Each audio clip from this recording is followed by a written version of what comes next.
So let's do some examples. Now we will have a little bit of new stuff at the end of this lecture. And if you're just interested in the new ideas, I'd say skip to about the last 25 minutes, give or take. But I want to start by doing some review because this idea of power series is like really important. It sort of says it connects the topics we've been talking about, when do things converge and diverge, and then the topics we're moving into, which is, well, approximation of functions. So we want to be really comfortable with the ideas that are involved. So we'll start with a bunch of examples. Consider the following sum 17 to infinity, ak x plus 4 to the k. And we know that this sum converges at -9, diverges at 4, and we're asked to determine the smallest possible interval of convergence and the largest possible interval of convergence.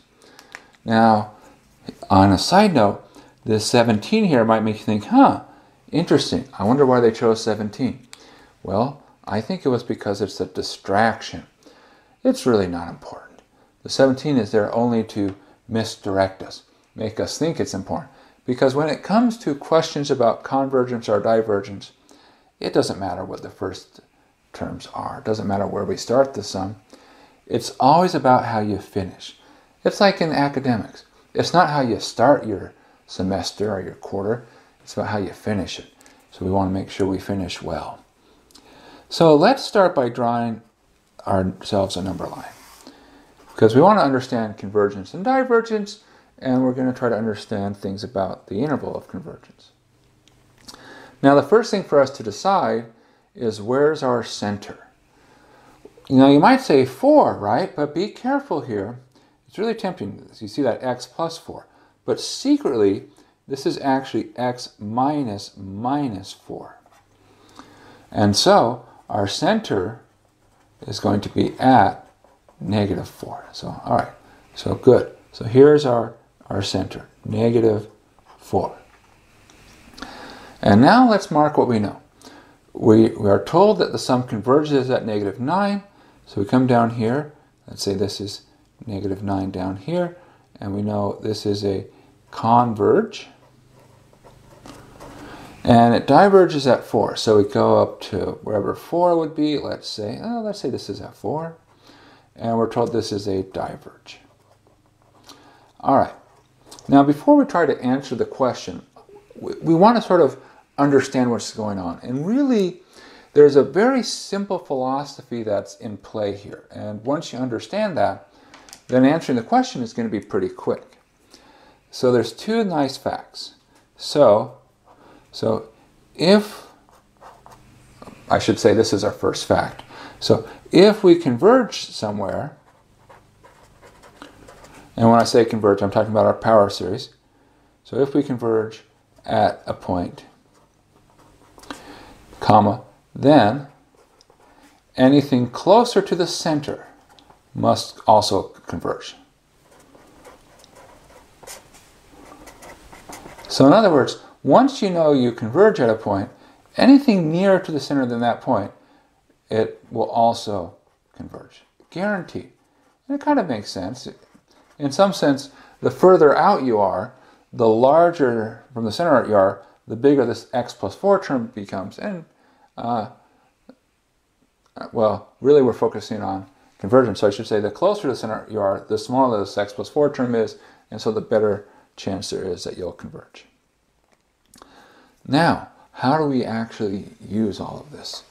Well, what do we know? We know we converge here at -9. Okay, so I'll just mark that.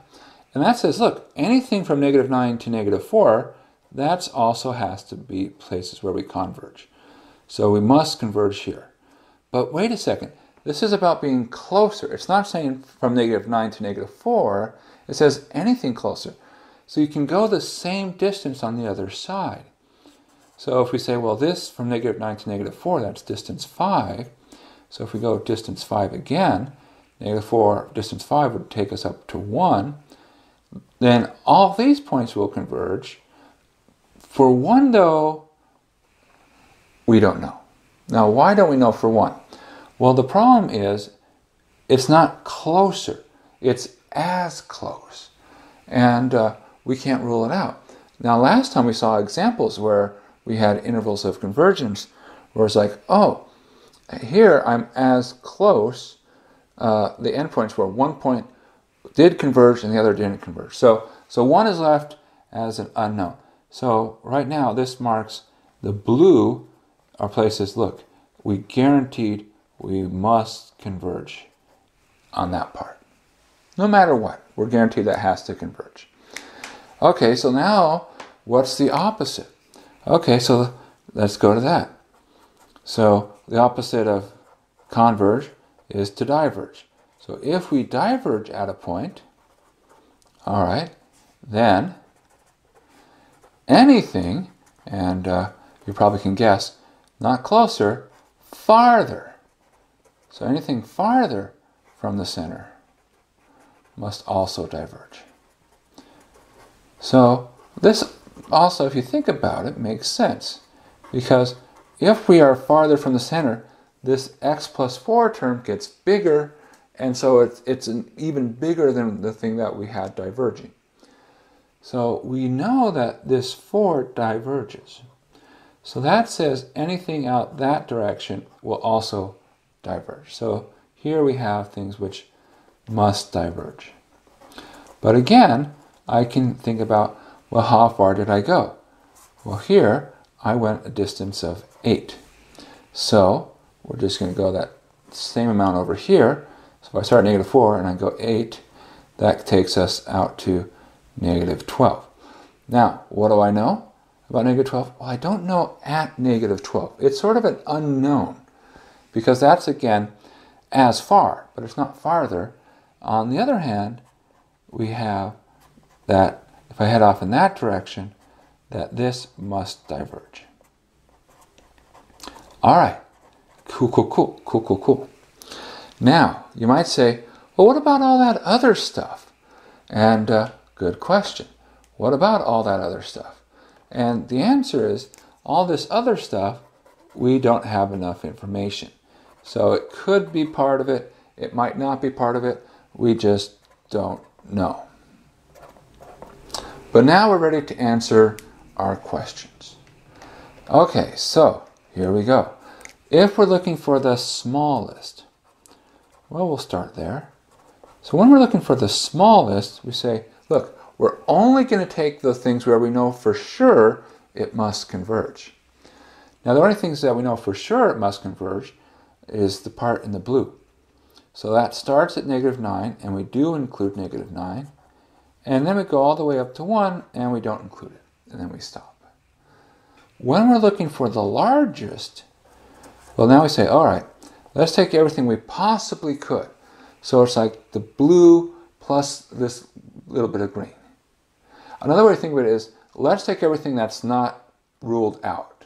So in other words, the opposite of the must diverge.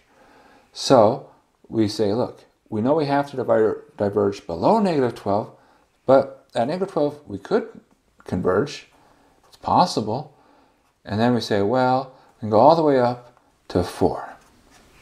And now, that's it.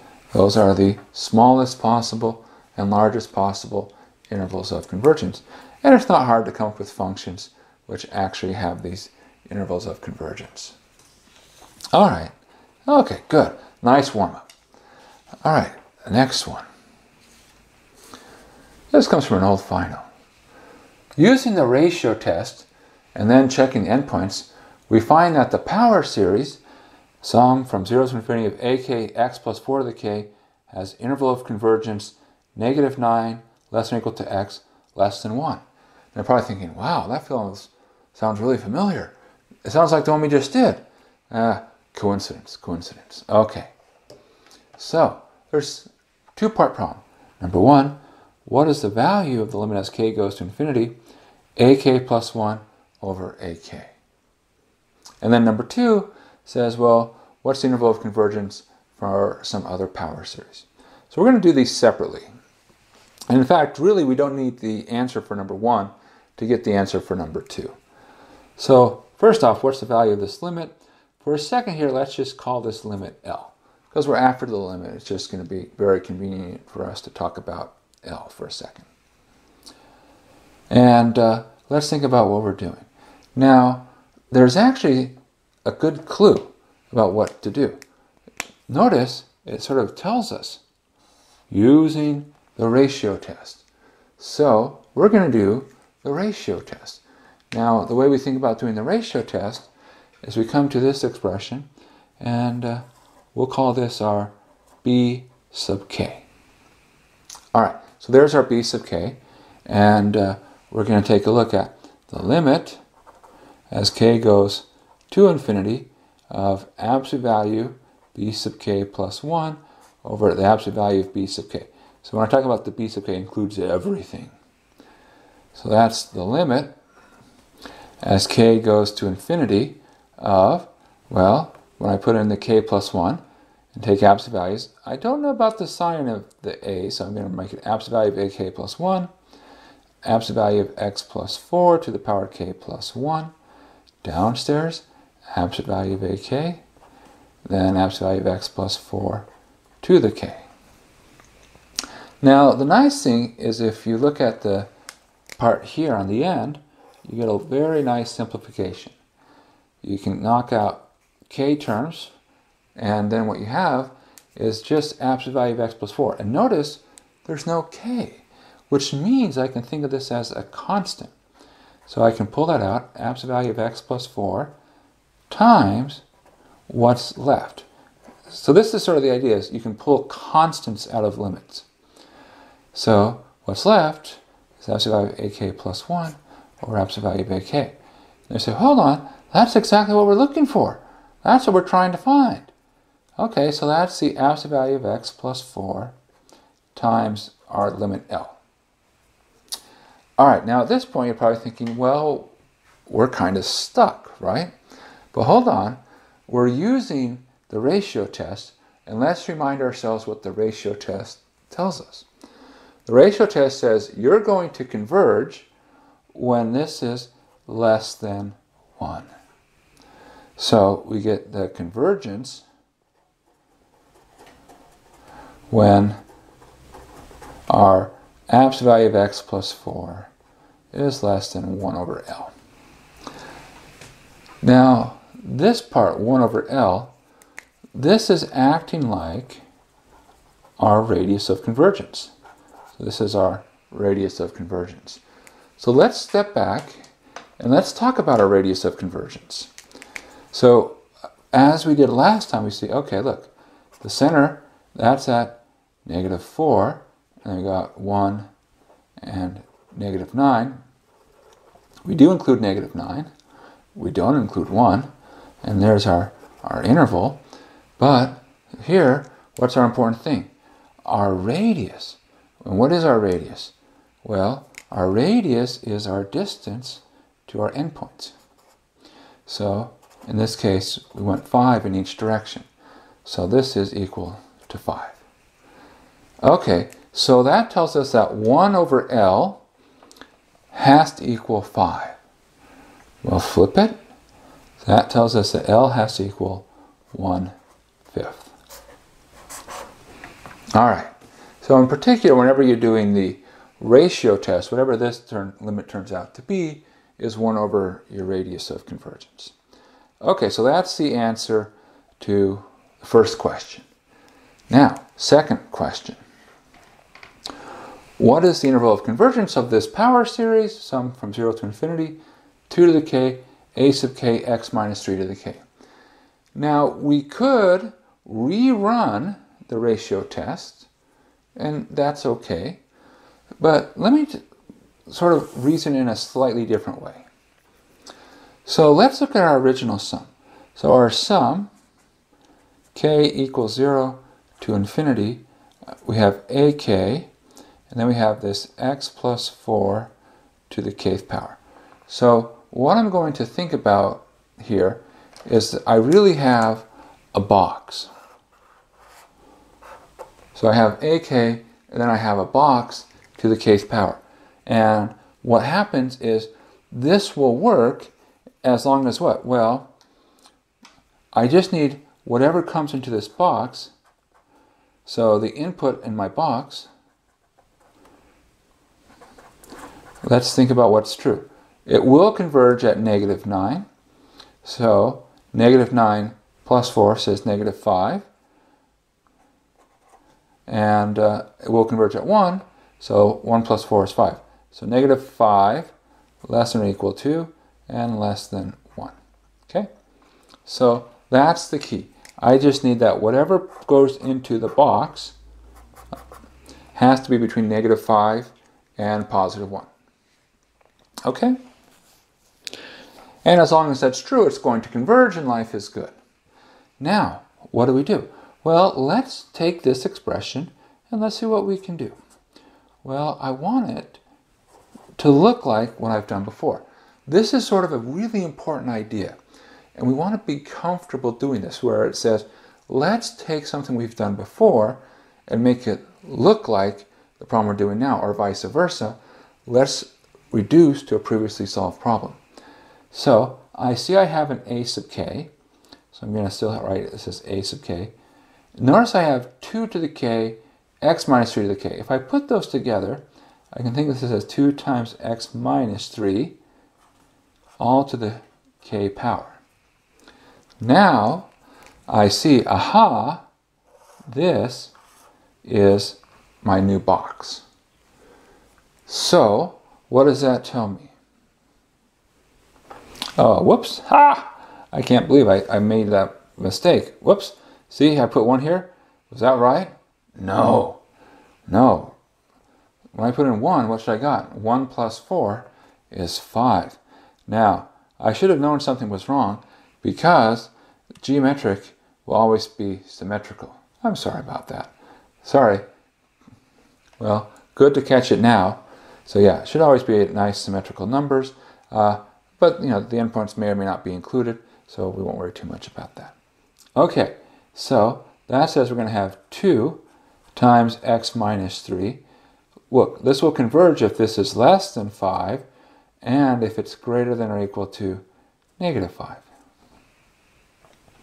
All right, we can divide everything by 2. So we get -5 halves less than or equal to x minus 3 less than 5 halves. And now we'll add 3. Now if you add 3, 3 is 6 halves. -5 halves plus 6 halves gives us 1 half.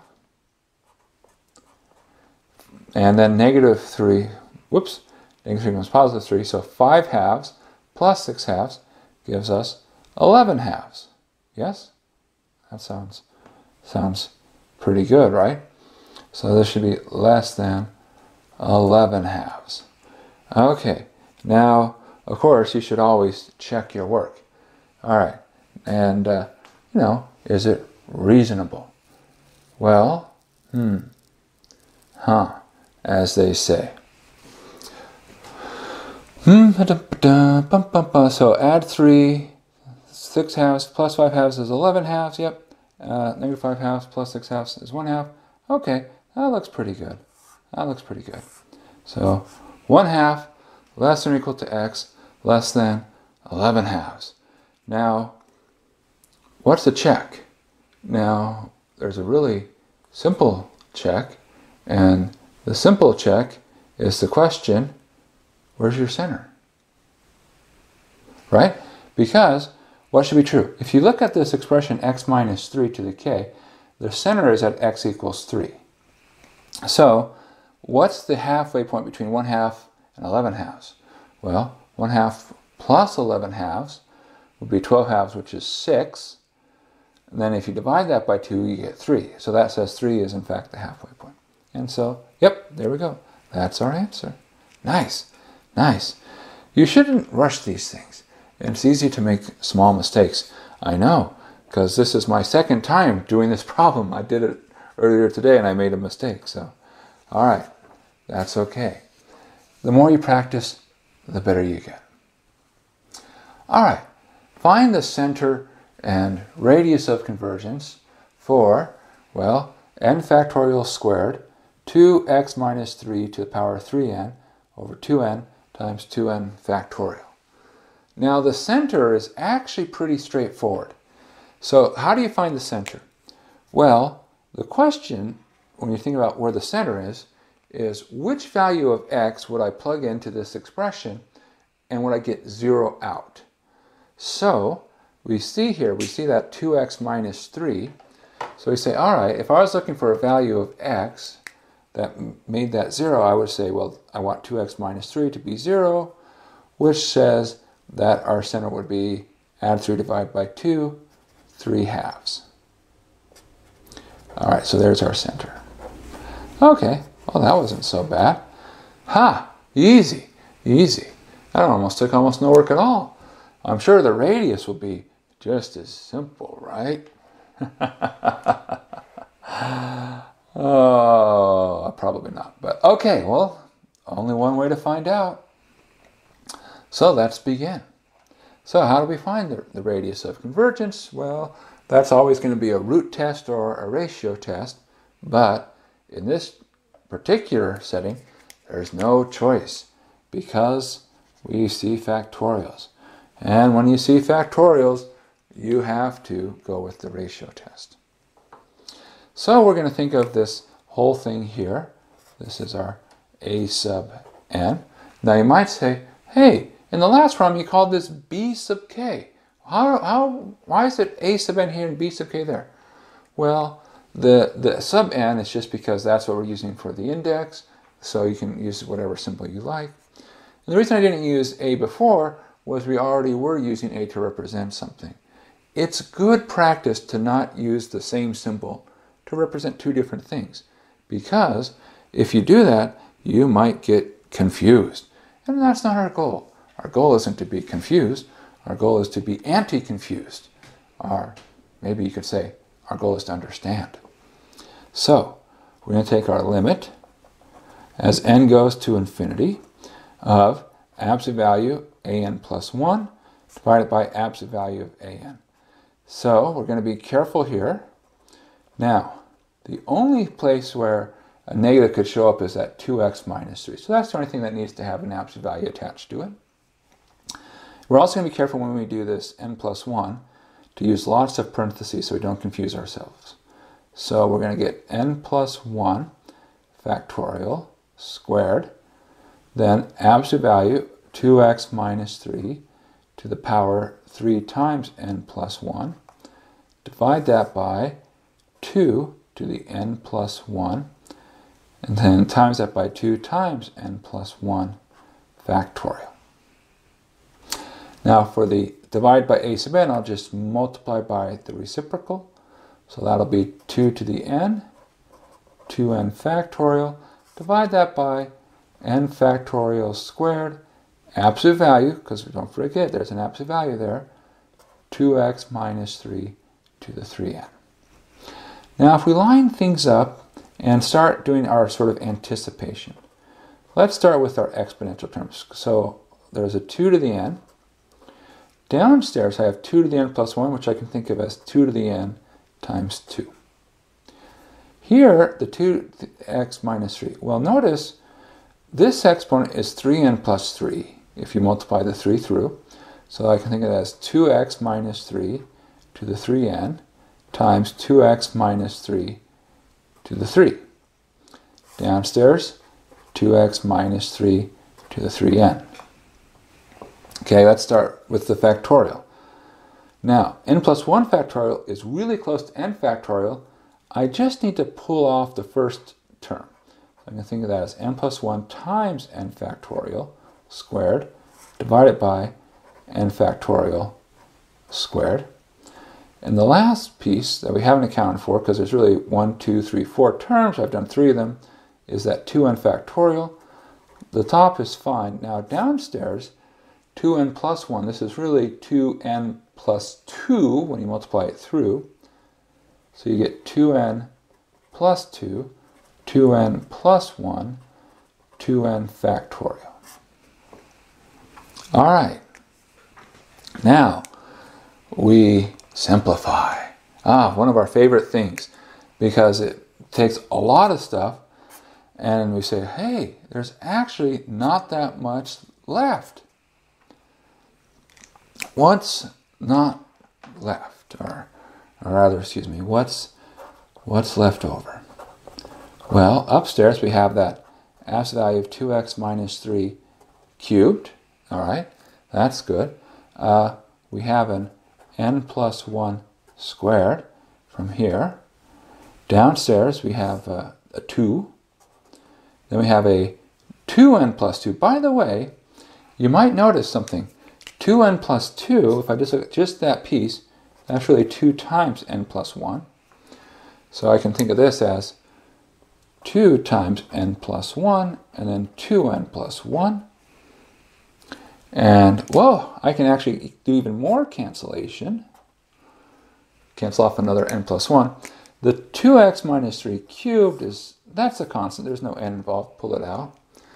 And what do we have? Well, we have the limit as n tends to infinity of, oh, whoops, I didn't actually pull it out. Let me pull it out.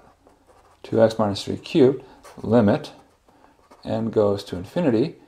And upstairs, I'm left with a single n plus 1. And downstairs, 2 times 2 times 2n plus 1 makes it 8n plus 4.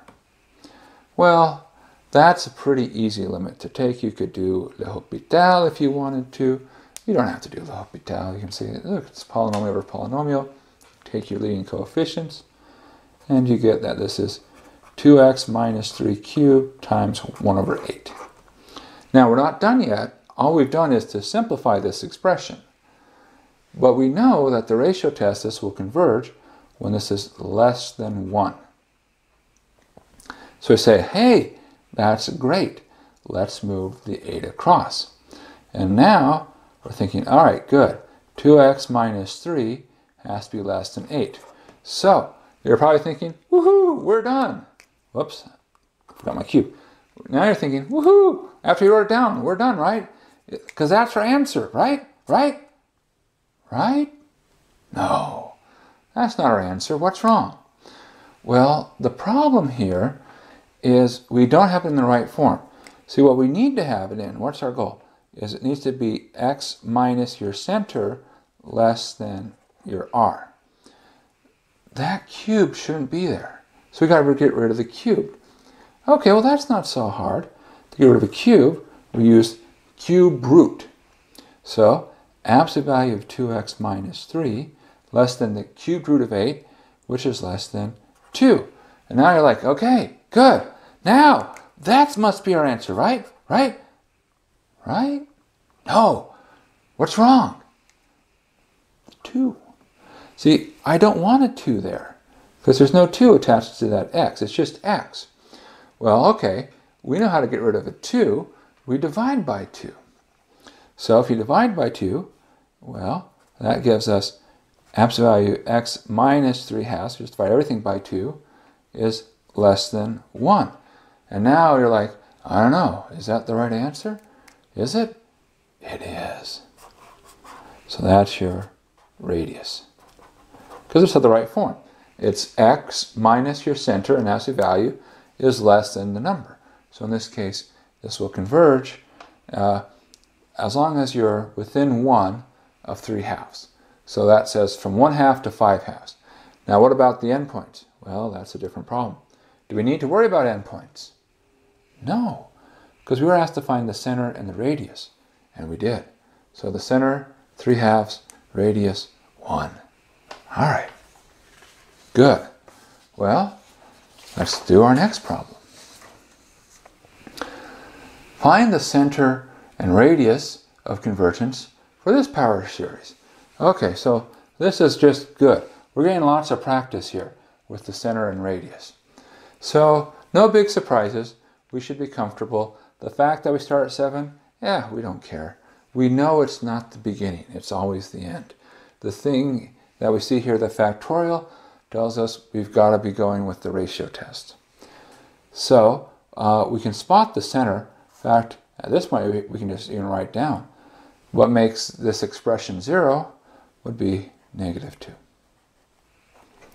All right, so we'll think of this whole thing here as our a sub n.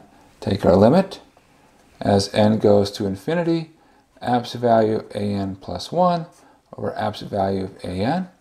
So this will be our limit as n goes to infinity. of n plus 1 factorial, absolute value of x plus 2 to the power n plus 1. Divide that by 4 times n plus 1 to the power n plus 1. Multiply that, do the reciprocal, 4 times n to the power n, and divide that by n factorial x plus 2 to the n. Now a couple of things we can spot. Again, we can cancel a lot of these, so we'll just be left with a single one, and that can come out. The n plus 1 factorial, so let me pull out my single x plus 2. The n plus 1 factorial, that will become n plus 1 times n factorial, then there's an n factorial down here. Notice the 4's. What happens to the 4's here? They cancel. See, that 4 it's just a constant. It's there as misdirection. So, okay, good, that's gone. By the way, the n factorial is now cancel. And then what do we have? Well, downstairs we have n plus 1 to the power n plus 1. Upstairs we have n to the power n. Now notice that's an n plus 1, and there's a whole lot of n plus 1s downstairs, so we can cancel one of the ones downstairs with the one upstairs. So that makes it n plus 1 to the n. All right, good. Now, so what do we have? We have absolute value of x plus 2 times the limit as n goes to infinity of, I can think of this as n over n plus 1 to the power n. Now this might look really familiar because one of the things we've talked about, we said, hey, there's certain limits you should know really well. And one of the limits you should know really well is if you have the following, limit as n goes to infinity of 1 plus whatever number you have. Usually t equals 1 or minus 1, but it can be any number. T over n to the power n is e to the t. That's really, really close to what we have here. Really close, but not quite. So, what do we do? You know what would be great? It would be really great if this wasn't n over n plus 1. It would be really great if it was n plus 1 over n. Can we do that? And the answer is, yeah, we can do that. See, if we want to flip something over, you just say, no problem. We'll flip it over. We just move it down. So we can do 1 over. See, when you move things downstairs, and you can even move the limit downstairs because the top is just 1, then everything flips over. We say, now when you write it in this form, in fact, we'll go one step further. So it becomes 1 over the limit as n goes to infinity of 1 plus 1 over n to the n. And we say, hey, that's just the right thing. So what does that go to? Well, it goes to x plus 2 times 1 over e. Now, this will converge as long as this expression by the ratio test is less than 1, or absolute value of x plus 2 is less than e. And this is our radius. So we get e. Now, the interesting thing is we probably wouldn't have guessed e was involved because there was nothing at the beginning that said, hey, there's an e involved in this problem. It turns out that one of the reasons, though, that e is involved is n factorial and n to the n are not so far off from each other, and in some sense they differ almost by the e to the n. Not quite, but very close to that. So, all right, so this is just more practice manipulating and getting good at it. Okay, let's do one more practice problem. Okay. So, using the known power series for a geometric sum, find a power series corresponding with f of x equals 1 over 2x minus x squared, centered at x equals minus 1. Now, what does that mean? Well, that means that what we'd like to do is, well, let's start with what we know. See how it says known power series for a geometric sum? That's just a fancy way of them saying, hey, let's start with this basic fact. If you do the summation from k equals 0 to infinity of x to the k, that's 1 over 1 minus x. Now, a better way to think about this is to think about it in the following way. Sum k equals 0 to infinity of, and then we're not going to think about it as x, we're just going to think about something. So it's our mystery box. Something to the k is 1 over 1 minus, again, it's our something. Now, we should, of course, point out that this isn't true for all x. This is just true for absolute value of x less than 1. And then in this bottom expression, we would just say absolute value of whatever's inside of our little tiny box. But we will come back to that in a second. So this is our starting point. So using that, what we want to do is write a series corresponding to this function. So see how 1 over 1 minus x has this nice power series? Our goal is, well, maybe 1 over 2x minus x squared also has a nice power series. And what would it be? So, we know a couple of things. First off, it tells us to be centered at x equals negative 1. Now, what does that mean? When you have this expression centered at x equals negative 1, it really means we want to write it in some form that looks like this. We start 0 to infinity, and then we have some ak times x plus 1 to the k. So that's our goal. We want to make it look like x plus 1 to the k.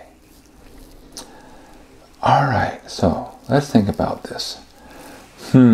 As they say. What can we do? What can we do? Well, this is going to sound a little strange at first, and we're just going to play around with this expression for a while, and once we get there, hopefully looking back, we'll say, okay, we kind of know where we're going. So, where are we going? Well, our goal is to say, if I want to get to the known power series of geometric sum, I have to get things that look vaguely like this. And more particularly, I need to make it look like 1 over 1 minus something. All right. So my goal is to make it look like 1 over 1 minus something. Now, I really want my something to look vaguely like an x plus 1. The problem is I have a square there. I don't want a square there.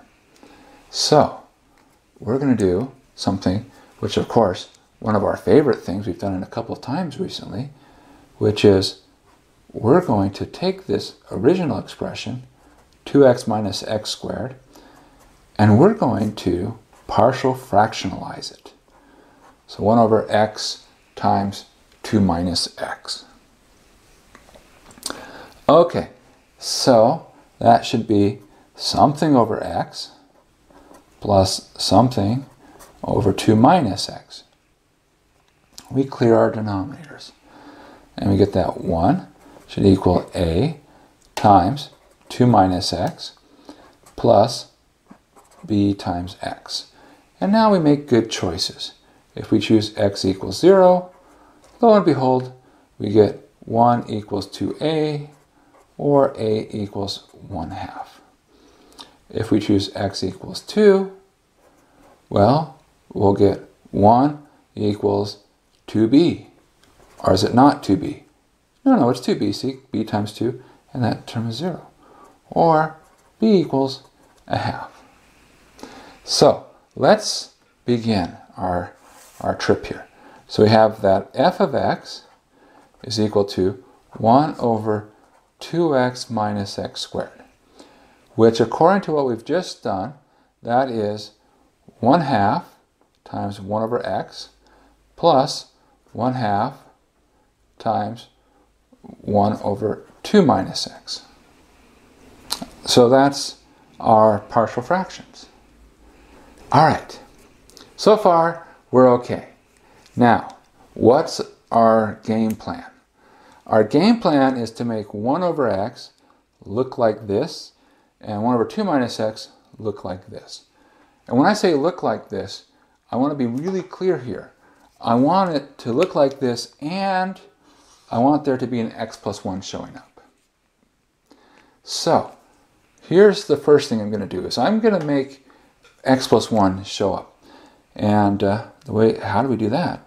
Well, we'll just make it do it. So x, I'm going to write that as x plus 1 minus 1. And you'll agree that this is indeed x, right? X plus 1 minus 1. And then there's going to be a half, then 1 over 2 minus, and I'll also do the same thing, x plus 1. And let's see, if we had that, 2 minus x plus 1. Well, we got to be careful here. I think you need to add one more here, yes? Let's see, because that would give us 2 plus 1 is 3, and a minus 1. Good, so that balances it out.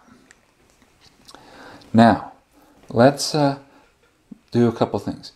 Now, notice this is looking pretty good. That x plus 1 I like, but I have something minus 1. I want 1 minus something. So I'm not quite the right form.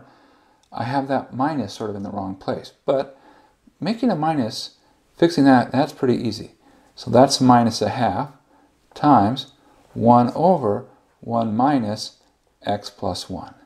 Oh, that's good. That's good. When we see this piece right here, this first piece, this brings us joy. Why?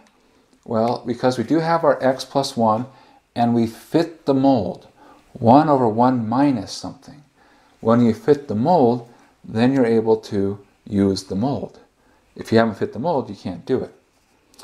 Now, let's look at our second term. So, we'll have 1 plus 2, that's 3. So 1 half times 1 over 3 minus x plus 1. And you're probably thinking, hey, I fit the mold, right? Well, not quite. You see that 3? That's not a 1. I need that 3 to be a 1. So how do I do it? Well, what we can do, the first piece we already are happy with because it fits our mold, is I'm going to go ahead and pull a 3 out. So if I pull a 3 out, 3 times a half downstairs, that's going to be 1/6 times 1 over, and I pull the 3 out, 1 minus, and here's where you got to be careful. I'm going to write this as x plus 1 over 3.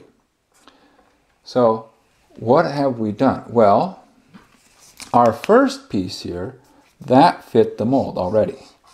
Now, see what we have? We have 1 divided by 1 minus something. This fits our mold. Now that both pieces fit our mold, we can use our geometric series. So we can say this is minus a half, and 1 over 1 minus something is the summation from 0 to infinity of the something. So here, our something is x plus 1 in the first piece. So x plus 1 to the k plus 1 over 6. And now, again, we fit the mold. 1 divided by 1 minus something. So here, our something is that x plus 1 over 3. So we get a summation, k equals 0 to infinity, our x plus 1 over 3 to the k. Now here's the nice thing we can do, is we can do the following two things. We can bring the constants in. Okay, that's not so surprising. And then we say, look, it's just two big sums, so we'll write that as one single sum. So this becomes the sum from 0 to infinity of minus a half times x plus 1 to the k, right? That's the first term. Plus, now here, if you look at what we have here, x plus 1 over 3 to the k, I can think as x plus 1 to the k and 3 to the k. So I can write this as 1 over 6 times 3 to the k times x plus 1 to the k. All right, so we just combine the two sums into one big sum. And now we say, well, wow, look, it's almost as if we wanted it to happen. Both these terms have an x plus 1 to the k, so we'll just factor out what's in common. And if we do that, we end up with the sum from 0 to infinity of minus 1/2 plus 1 over 6 times 3 to the k times x plus 1 to the k. And that is our answer. We're done. We're actually done. We really, really are. This is good stuff. Now, how do we know that we're done? Well, we know that we're done because we just put a box around it. We also know that we're done because we've run out of paper. But the real reason we know that we're done is we were told we wanted to get it as a power series centered at x equals -1. So we said, look, we have to get to something like this. Sum from 0 to infinity, some constant in front which depends on k, there's our a sub k, times x plus 1 to the k. And so that's it. So when we started, you probably wouldn't have guessed, like, okay, well, you know, if this function becomes that power series, it's not so clear at all that that, in fact, is the case. But it does work out. You just have to be patient, the right amount of patience. And it's not easy. It definitely takes some patience. But that's why we're starting now. The sooner you start, the better you get. All right, so that was our review material, and I promised we'd have some new material. So now that we've done our warm-ups, what's our new material? So here we go. We're going to talk about doing calculus with power series. And basically, the moral is, look, what you think should be true is true. And what do you think should be true? Well, if I have a polynomial, then when I'm doing things like differentiation, I differentiate term by term. Or I do integration, I integrate term by term. And it turns out that when you have a power series, wherever you converge absolutely, and essentially absolutely just means that you converge so quickly that there's no sort of infinities involved, then it says, yeah, you're okay. You can work term by term. So we're going to think about it as following. So wherever we converge, except possibly at the endpoints, we can just say, if I want to take the derivative of a power series, just think of it as taking the sum of the derivatives. So if I were thinking about this, Cn is a constant, derivative of x minus a to the n comes down, x minus a to the n minus 1. If we were looking for an antiderivative, well, we integrate term by term. So again, instead of thinking of it as the integral of a sum, think of it as the sum of the integrals. Cn is a constant, and the integral of x minus a to the n, x minus a to the power n plus 1, divide by n plus 1. Now when you're doing an indefinite integral, remember that there is a plus c, and the easiest way to find c is plug in x equals a. Because if you plug in x equals a, notice what happens is that this part right here, this is going to go to 0 at x equals a. So that says it's really easy to figure out what that power series is. And so that's how we handle constants. We do need to pay attention because sometimes constants are important and sometimes they're not. But you don't want to get into the habit of not checking, and then that one time when it's really important is on a test or something. Now, this result holds when things are absolutely convergent. There's a little bonus, and it says, well, you know what? If your power series converges at one of the endpoints, so you know how we have intervals of convergence? Then if that power series converges, then the summation is what it should be. And we'll get into an example about that in just a second here. All right. So let's do an example. Find an expression for sum n equals 0 to infinity of n x to the n, which holds for absolute value of x less than 1. If you go back about 3-4 lectures, you'll see we did this one. And we took like a whole page. We're like, well, we're going to break it up into lots of little pieces. It's going to become an infinite sum of infinite sums. And if we're really careful, it all lines up and life is good. And now we're going to redo it. And I think we're going to discover that life really is good this time. Okay, so here we go. All right, so what do? You always start with something you say, what do I know? And right now, we don't know much, but we do know one thing really well. And you probably know where we're going with this. We know that the sum n equals 0 to infinity of x to the n is equal to 1 over 1 minus x. And that's true for absolute value of x less than 1. Okay, so this is going to be the starting point for a lot of things. So oftentimes when you see something that says, figure out an expression for that, you say, well, what is it kind of like? And well, there's not many things that we're going to know explicitly. And so this geometric sum, it's one that we're like, okay, it's kind of like that. So we should start there. All right, sum n equals 0 to infinity x to the n. Good, good. All right. Now, next thing, we say, all right, well, what can we do? Well, how do I get x to the n and make it look like nx to the n doing a calculus type thing? Well, it looks like if I bring the n down, that would put an n in front. So, would a derivative or an integral bring the n down in front? And the answer is the derivative brings it down. Okay, so our first step is take a derivative of both sides. All right, and make a little note here, both sides. Now, remember, we can do it term by term. So we're going to sum n equals 0 to infinity.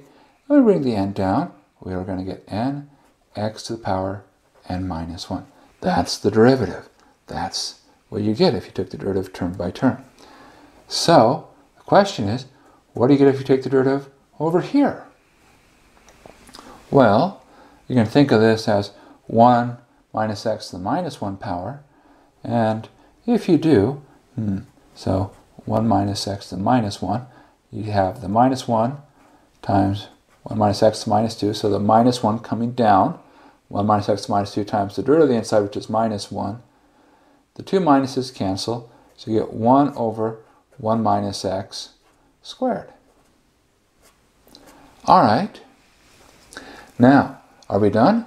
Well, no. We were so close, though. So very, very close. Where did we come up short? Well, notice we wanted nx to the n. We got nx to the n minus 1. So, can we solve the problem? Well, yeah. The thing is, we're short 1x. So, all right. So now we're going to multiply both sides by x. And if you do that, well, remember, you can multiply it all the way into the sum. So it's like you're multiplying every individual term. You'll get the sum, n equals 0 to infinity. Now it's nx to the n. And over here you'll get x over 1 minus x squared. And you're done. So there you go. There's an expression. And where will this hold?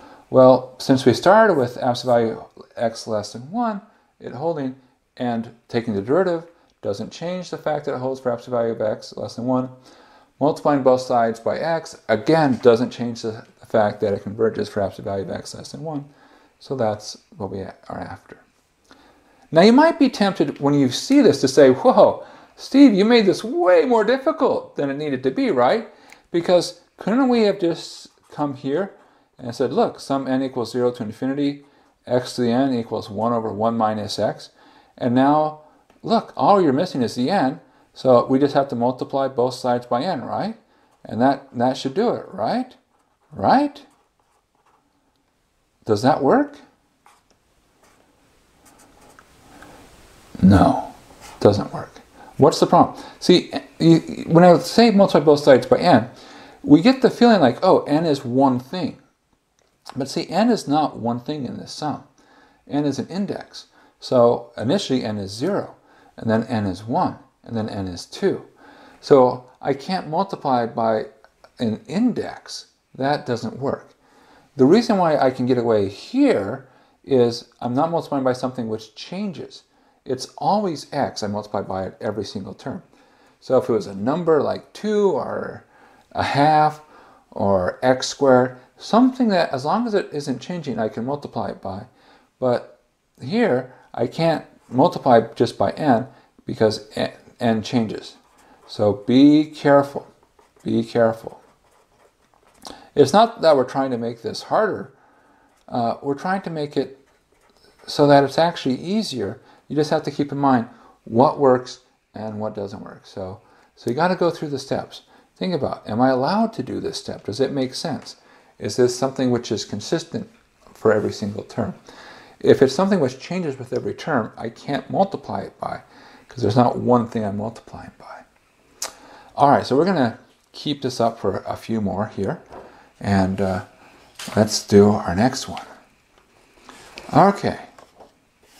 Find a power series which corresponds to the function f of x equals log of 1 plus x, again, which holds for absolute value of x less than 1. Now you're going to see a theme here, which is, let's start with something that we know. So let's start with something that we can think about. We don't know much. So in our background here, we're going to say, well, let's sort of remember this one. N equals 0 to infinity of x to the n equals 1 over 1 minus x. So somehow this will come into play. We just have to figure out how. So the question is, let's suppose we're starting with log of 1 plus x. See, this is slightly different from the last problem. In the last problem, we started with the sum. We tried to get a function. Here we're starting with the function, and now we're trying to get a sum. So we say to ourselves, is there some nice calculus thing we can do to this function that makes it look like something we can work with? In particular, because we only know one thing, makes it look something vaguely like that. And, well, there's two calculus things we've talked about, because it's just two calculus things, right? Integration, differentiation.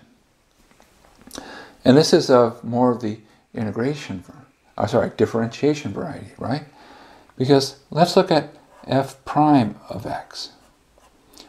That would be 1 over 1 plus x. We say, hey, that looks a lot like what we have there. So we're going to work with that. Okay, so what is that? Well, I really do need to make it look like 1 over 1 minus something. Right now this is 1 over 1 plus something, so I'm going to make this 1 over 1 minus x. Remember, it's like 1 over 1 minus the box. What's in the box? And here we're going to replace it by minus x.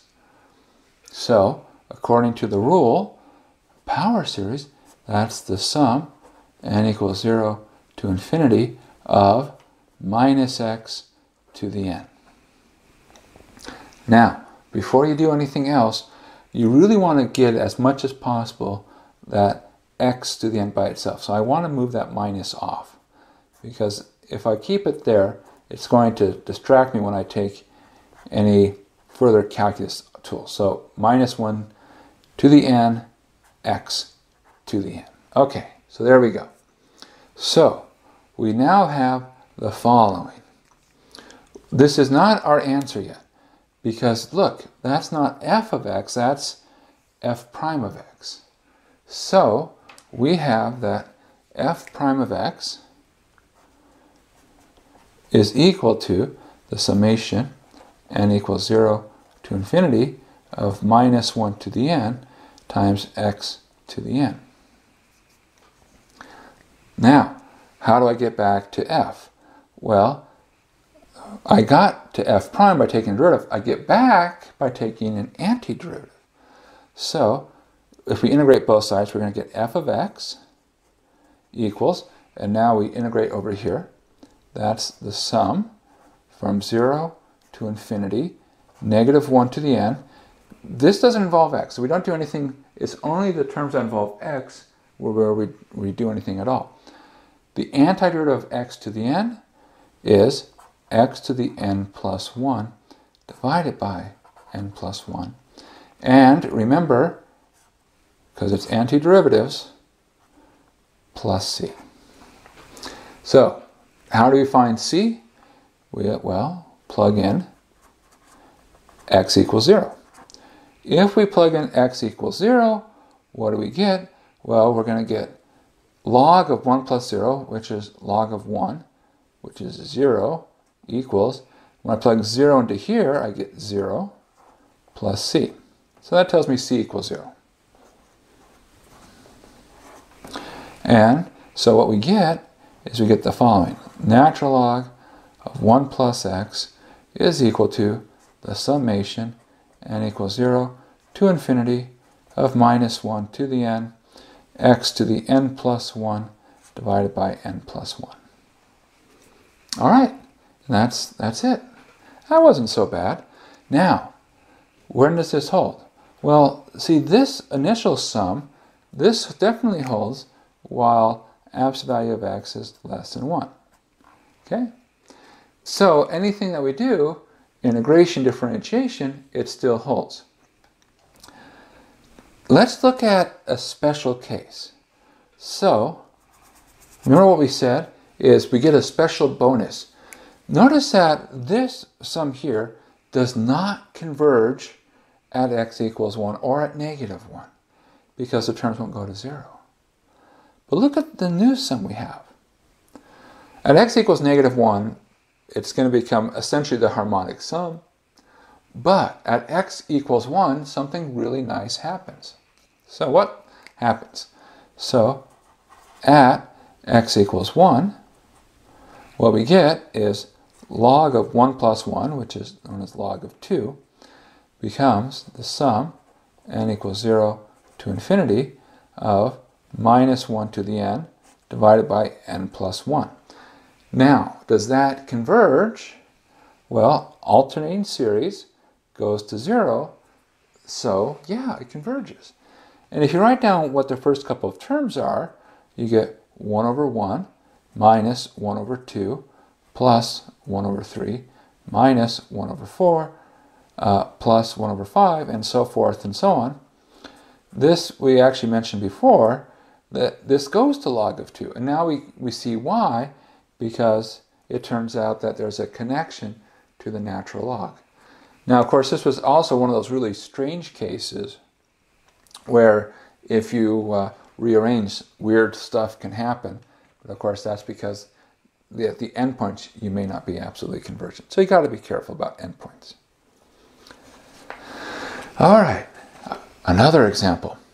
Find a power series which corresponds to the function g of x, which is arctangent of x, which holds for the absolute value of x less than 1. You just know I've been waiting for this example for a long, long time. Oh, arctangent. Oh, my friend. It's so good to see you again. Okay, so we'll start the same process, right? Let's think about arctangent. Well, I don't think we want to integrate it, but differentiation, that's not so bad.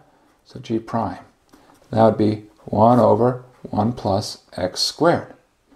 Okay, so it kind of feels like this, so we're going to do something similar. So 1 over 1 minus x squared, because we want it to fit the mold. 1 over 1 minus something. So now we fit our mold, so that becomes the sum, n equals 0 to infinity of minus x squared to the n. Or, if we clean that up, that's the sum from 0 to infinity minus 1 to the n, x squared to the n, which becomes x to the 2n. Now, remember, that's our g prime of x. We're not after g prime of x, we're after g of x. Okay, but we're getting closer. So we say to ourselves, all right, we know what g prime of x is, and I'll just write down again here for reference, 0 to infinity, minus 1 to the n, x to the 2n. Integrate both sides, and we'll get that g of x is, well, again, sum 0 to infinity, the minus 1 to the n stays, then you have x to the power 2n plus 1, because you add 1 to the exponent. So if I add 1 to 2n, I get 2n. Divide by the new exponent, 2n plus 1. So yeah, be a little bit careful here. It's not that I'm adding 1 to n, it's I'm adding 1 to the exponent. If my exponent was 2n, adding 1 gives us 2n plus 1. Of course, there's a plus c. And we do what we did before. We plug in at our convenient spot. You always plug in wherever your center is. Plug in 0. Arctangent of 0? Do we know that? Of course we do. It's 0. When you plug your center into your power series, you're going to get 0 plus c. And so we get c equals 0. And so we end up with arctangent of x. Ah, what a beautiful function. Is equal to the sum from 0 to infinity of negative 1 to the n. I'll put this 2n plus 1 here. 2n plus 1. X to the power 2n plus 1. Ah, that deserves a box. Not that you should memorize it, but it's arctangent. I've got to box it if it's an arctangent. Now, I just want to point out a couple of things here. First thing is, notice here one thing. What can you say about all the powers of x? Well, you'll notice all the powers of x are odd. Now, why does that seem important? Well, the reason I point that out is that arctangent is an odd function. And so this is not a coincidence. Oftentimes, if you're looking for a power series, centered at 0, if your function is an odd function, you'll only end up with odd powers of x. All the even powers will be 0. On the other hand, if it's an even function, all your even powers will be maybe still be around, and all the odd powers will be 0. Now, the other interesting thing is we can do something like what we did here. If we plug in positive 1 or negative 1, it doesn't really matter because of that 2n. So let's plug in 1. So what we get is at x equals 1, arctangent of 1, do we know that? Yeah, it's pi over 4. So that's the sum from 0 to infinity of minus 1 to the n divided by 2n plus 1. Again, it converges because alternating series goes down to 0. But now, see, before log 2, you had all the terms. 1 over 1 minus 1 over 2 plus 1 over 3 minus 1 over 4. Here it's only the odd terms. So the first term, n equals 0, would be 1 over 1. The next term, n equals 1, is going to be a minus 1 over 3. And then a plus 1 over 5, a minus 1 over 7, a plus 1 over 9, minus 1 over 11, and so forth and so on. So if you add the alternating sum of the 1 over the odd numbers, you get to pi over 4. And that's amazing. Also, this is a terrible way to compute pi. It is a way to compute pi, but it's terrible. Now, why do I say it's terrible? Well, because if you were to add a lot of terms, this absolutely 100% what we've done is true. It will go to pi over 4. But the problem is that these terms go to 0 so slowly that by the time you get any reasonable amount of accuracy, you've had to add millions or even billions of terms. But that's okay, because a lot of people are very interested in pi. In fact, there's a lot of amateur mathematicians and even professional mathematicians who've come up with ways to efficiently compute pi using power series, which are like this, but where the terms go to 0 much faster. And the faster your terms go to 0, well then, the faster things converge, the better the approximation. All right, one last thing for today. Here we go. And this is, how do you work with multiplication of series? So suppose you have two series, an x to the n, bn x to the n. Now, by the way, we just want the series to have the same center.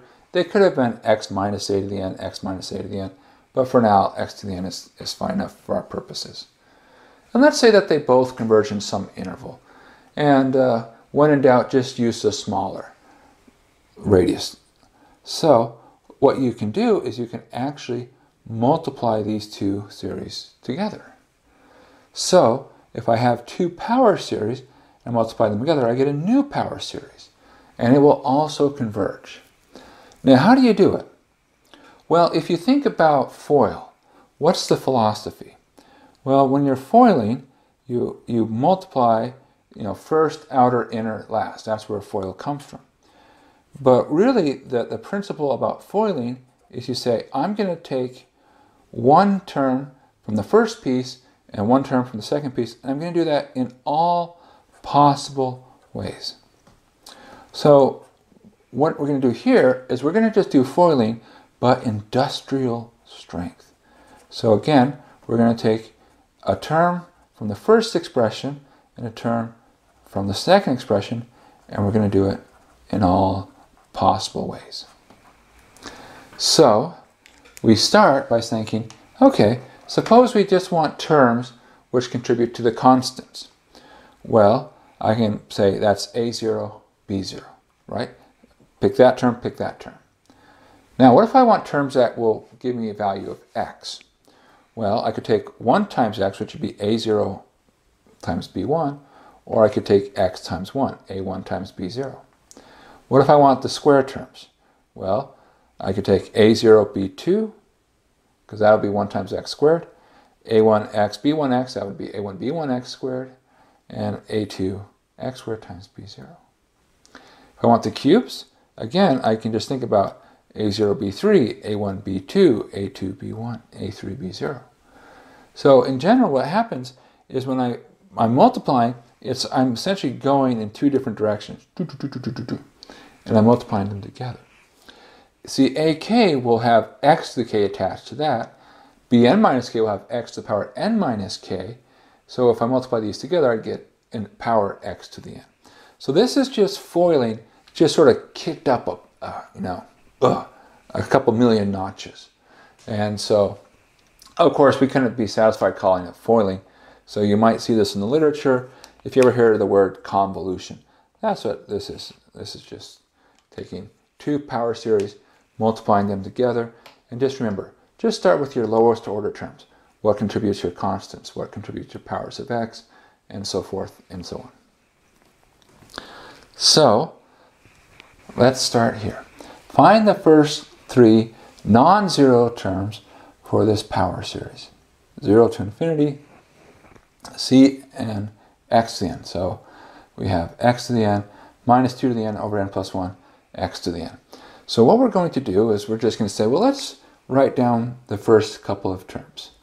So we're going to have the 1 plus x squared plus x cubed, and that should hopefully be enough.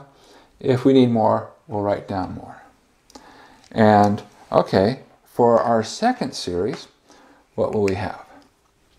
Well, we'll start at 0. Minus 2 to 0 is going to be 1, divided by 0 plus 1, which is 1, and times x to 0, which is 1. Okay, all right, so we get 1. Now our next term will be minus 2, divide that by 1 plus 1, which is positive 2, and then we're going to have x, so minus x. Okay, how about the next term? Minus 2 squared is 4, and then divided by 2 plus 1, which would be 4 thirds x squared, And we'll go one more just in case we need it. Normally, if you want the first three non-zero terms, you only have to go out to the first three non-zero terms. But we got to be careful because you never know. All right, let's see. That's 0, 1, 2, so up to 3. So minus 2 cubed is minus 8. 3 plus 1 is 4. So minus 8 divided by 4. Oh, it's actually not a plus. It's a minus 2x cubed. And then other terms if we need them. So what do we get? So let's start with our constant terms. So we say, well, the only way we can get a constant is multiplying the constants. 1 times 1. So 1. Now, how about our x? Well, you'd get minus x plus x, 0. Which means, I'll go ahead and write it down here. It's 0 times x. Well, that means it doesn't count as a non-zero term. Remember, we wanted to find the first 3 non-zero terms. Well, whew, thank goodness we wrote a little bit more. Okay, let's get up to the squares. So then, this one probably won't do in our heads. So we have 1 times 4/3. So that's 4/3. Probably promising that it's not going to cancel. Minus 1 plus 1 times x squared. And, well, that simplifies nicely. Plus, okay, let's do the x cubed. So we're going to get minus 2 x cubed plus 4/3 x cubed, right? Because we have minus 1 times minus 2 x cubed. Then we're going to get x times 4/3 x squared. Then we're going to get minus x cubed. So that's minus 1. Then a plus x cubed, plus 1. X cubed. And then it keeps going. Now, we only needed to go far enough to get 3 non-zero terms. So we get 1. That term dropped out. Plus 4/3 x squared. And then the minus 1 plus 1 again cancels. Minus 2 is minus 8/3. Minus 8/3 plus 4/3 would be what? Oh, sorry, not minus 8/3. Ha! I took minus 2 times 4/3. That's silly of me. Minus 2 would be minus 6/3, right? Because we want common denominator is 3. So minus 6/3 plus 4/3 would be minus 2/3 x cubed. And now we have 1, 2, 3 non-zero terms. And we don't have to worry about any other term. See, even though we didn't take any more products, everything else that we multiplied by, so for example, the x squared times that minus 2x cubed, it's going to have a higher power. Everything else has to have a power at least 4 or above. And so everything that could possibly contribute up through x cubed actually was accounted for. So these are the first 3 non-zero terms. So being able to identify and pick out these pieces can be very useful. And we'll actually have a quiz problem like this coming up in the near future. All right, well, wow, good. A lot of practice today. And we're going to do a lot more next week. And we're going to get into the last stop on our journey here, where we're going to start saying, okay, now let's start with some other interesting functions, and let's start approximating those and turn those into power series. But that's for later. And for today, we're done. All right. Take care. Bye.